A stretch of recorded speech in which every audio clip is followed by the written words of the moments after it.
Magandang umaga mga bata. Magandang umaga po, Binibining Martisyo. Nagagalak po namin kayong makita. Kinagagalak ko rin kayong makita. Manatiling nakatayo para sa ating panalangin. Sa ngalan ng Ama, ng Anak, ng Espiritu Santo. Amen. Panginoon, patibayin mo po ang aming kalooban sa bawat pagsubok na narating. Gabayan mo po kami sa aming mga kilos at desisyong gagawin sa araw na ito. Amen. Ngalan ng Ama, ng Espiritu Santo. Amen. Bago kayo maupo, pakipulot ang mga kalat sa inyong silong ng upuan at maupo ng maayos. Mga bata, may lumiban pa sa ating klase? Wala po. Ikinagagalak kong lahat kayo ay narito upang matuto sa ating bagong talakayan. Natatandaan niyo ba ang ating tinalakay kahapon? Opo. Patungkol saan ang tinalakay natin kahapon? Yes, Donna? Patungkol po sa iba't ibang uri ng pag-uugali ng Pilipino. Mahusay. Sino sa inyo ang makapagbibigay ng halimbawa ng tinalakay natin kahapon? Kenneth? Pamamahan, teacher. Mahusay, Kenneth. Ano pa? Yes, MJ? Masiyahin po, teacher. Mahusay. Yes, Donna. Masipag po. Masipag. Bago tayo dumako sa ating talakayan or sa bagong talakayan, may inihanda akong isang aktibidad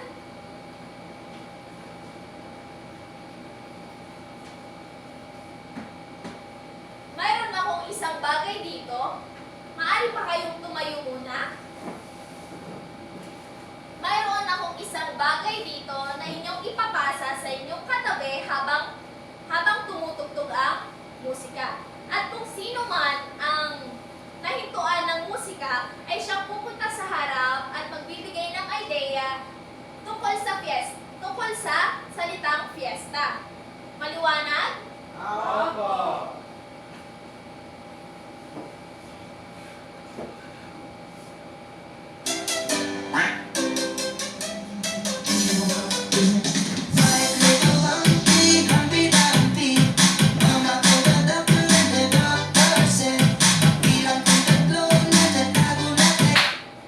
Yes, MJ. Punta ka sa harapan. Ano ang idea mo sa tuwing nakakarinig ka ng salitang fiesta? Marami pong palaro, teacher. Tama, maraming palaro.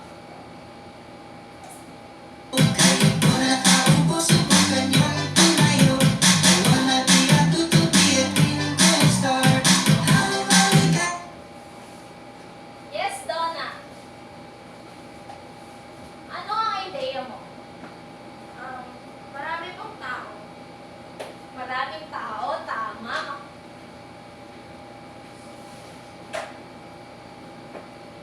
Mahusay mga bata. Bigyan ninyo ng 3 palakpak ang inyong mga sarili. Pare na kayo po. Sa tingin nyo, ano ang tatalakayin natin sa araw na ito? Right? Patungkol po sa fiesta. Mahusay. Ang tatalakayin natin sa araw na ito ay patungkol sa ang masayang fiesta. Paulit nga kung anong tatalakayin natin ngayon. Ang masayang piyesta. Gusto niyo ba ng kwento mga bata? Opo. Mahusay. Ngayon ay magkikwento ako. Ang pamagat ay ang masayang fiesta. Tuwing ika-15 ng Mayo, ipinagdiriwang sa Lukban, Quezon ang kapistahan ni San Isidro Labrador, ang santo ng mga magsasaka. Isang araw, bago sumapit ang ika-15 ng Mayo, ay abalang-abala ang mga mag-anak ng Hardin sa kanilang pagpunta sa Lukban upang magpiesta at masaksihan ang makukulay na kahiyas.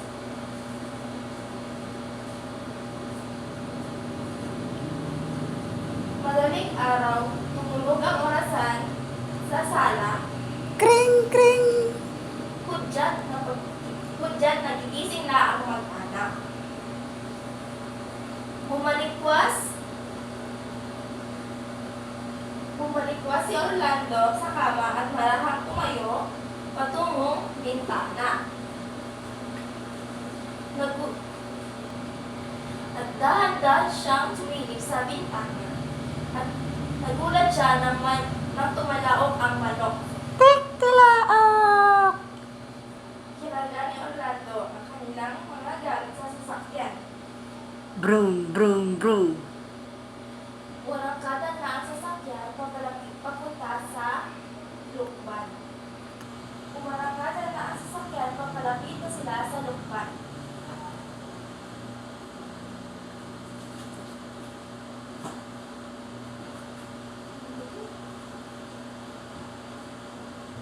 Narinig na nila ang tunog ng banda. Tut, tut, tut. Ting, ting, ting. Bang, bang, bang. Kling, kling, kling. Nandito na tayo sa bahay ni na Lolo at Lola. Paano po, Lola? Paano po, Lolo? Sabi ni Orlando. Kawan kayo ng Panginoon, ang sabi naman ni Lola. Ang saya pala sa piyesta rito. Ang ganda pa ng mga pipig na nakasabit sa mga bahay. Dagdag pa ni Orlando. Oo, apo. Maya-maya ay paparada na ang mga kalabaw at makikita mo na sila sa kalsada. Wow!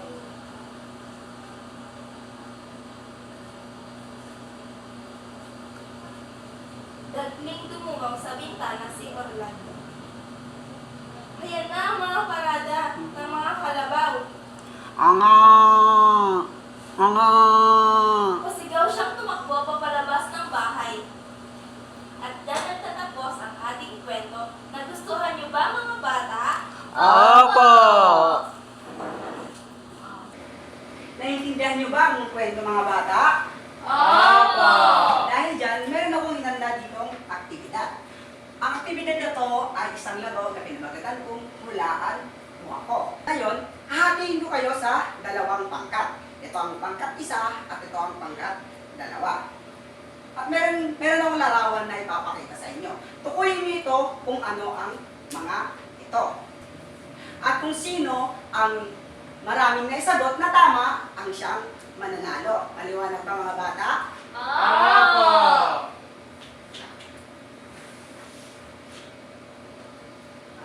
Maaari niyo bang igilid ang inyong mga upuan at lamesa at tayo magsisimula na?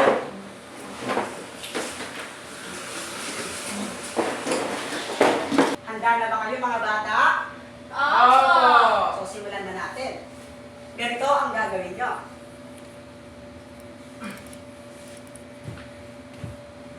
Kung sino ang grupo na unang napunta dito sa harapan, ang siyang tutukoy ng larawan na papakita ko. Maliwanag ba? Opo!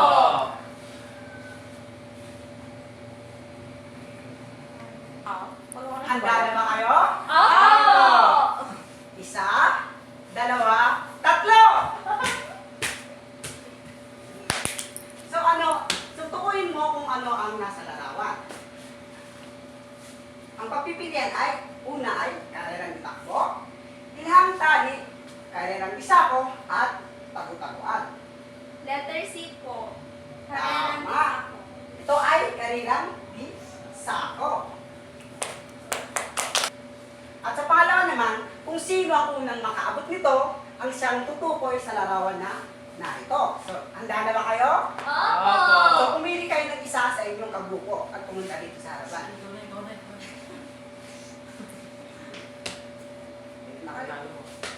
Panalo ah.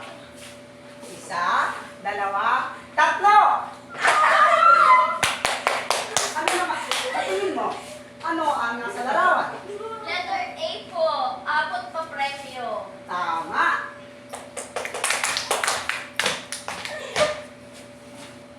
At ang pangatlo naman, ay pipili kayo ng isa sa inyong kagrupo at ganito ang gagawin nyo. Magsisimula kayo dito. At kung sino ang unang nakapunta dito sa harapan, ang siyang tutukoy sa nasa larawan. Handa na ba kayo? Opo!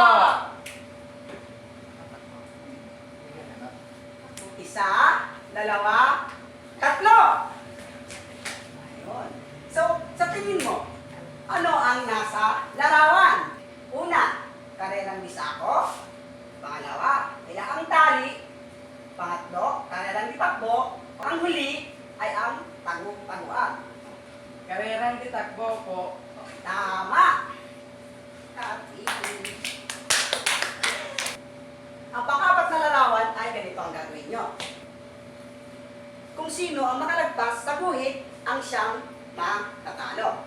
Handa na ba mga bata? Opo!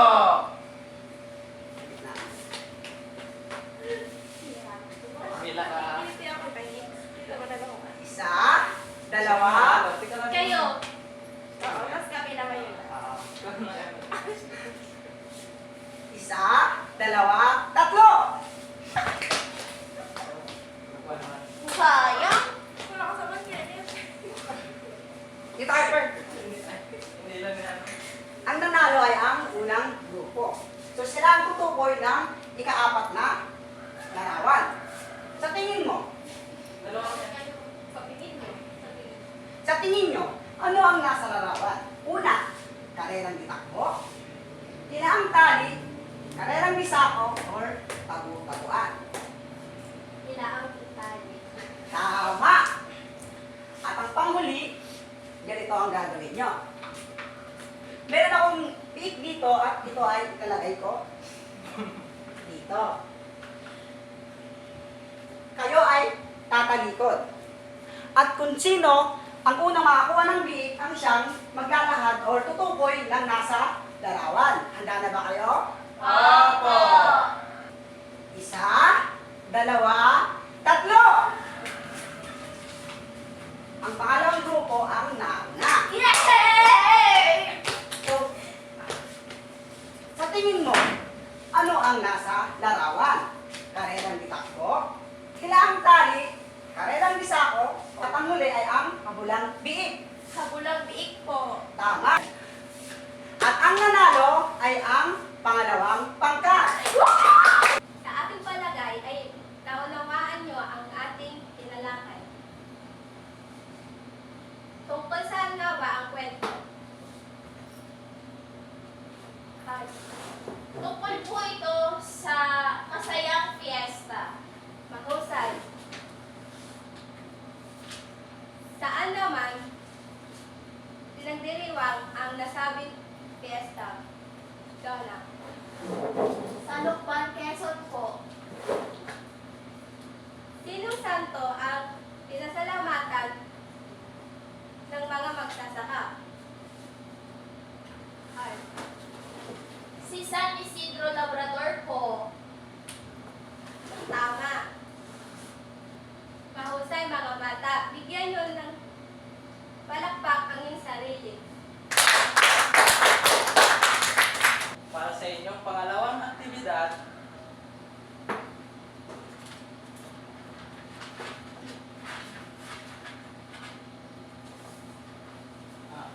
pakilabas ang inyong kwaderno at isulat at sagutan ito. Tapos Tapos na na po. po. Magaling! Maaari nyo nang ipasa dito sa harap.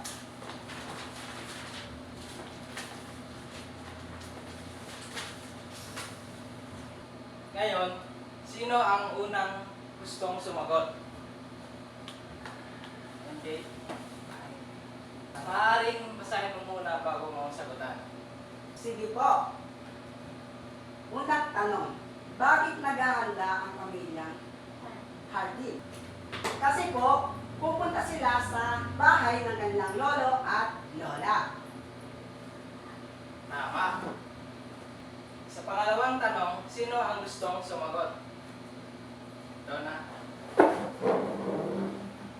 Pangalawang tanong, saan sila patungo? Sa Lukban, Quezon po. Tama.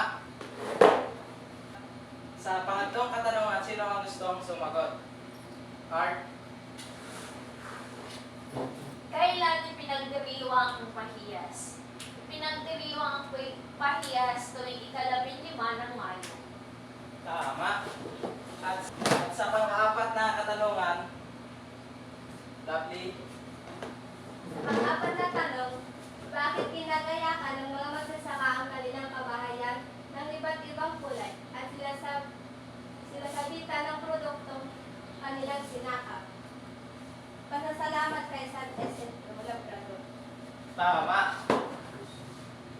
At sa huling katanungan, sino ang gustong sumagot? MJ? Hindi tanong. Saan pinagdiriwang ang sinasabing piyesta? Sa Lokban, Quezon po. Tama. At dahil dyan, bigyan nyo ng 5 palakpak ang inyong sarili. Tapos na ba? Opo! At dyan na nagtatapos ang ating talakayan.